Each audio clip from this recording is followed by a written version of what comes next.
Assalamualaikum. Tahun ini jangan lepaskan peluang di Perak dan seluruh negeri-negeri lain.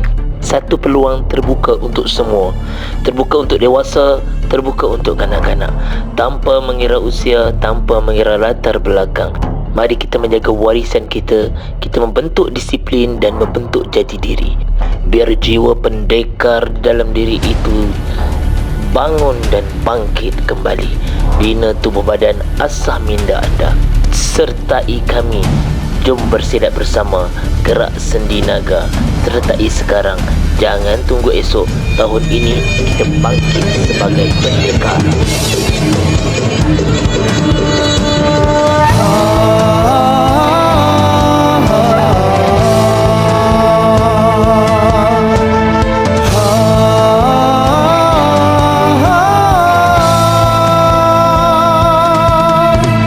Bangkitlah wahai para pemuda, bangkitlah wahai anak bangsa. Allah ya Allah ya Allah, Tuhan yang Maha Pemurah.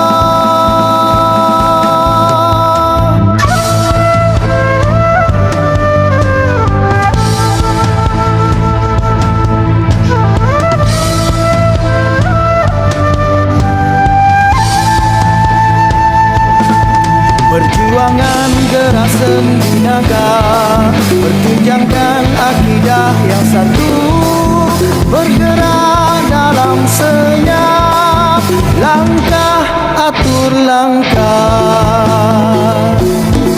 Perjuangan gerak sendi naga, pertunjangkan akidah yang satu, bergerak dalam senyap, langkah atur langkah. Ha ha ha ha.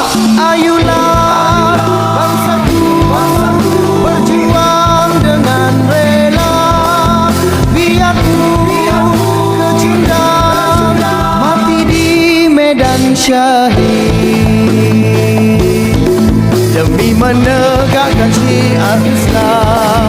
Kesatuan umat dibentuk, ilham menyusun, ia zahir kembali.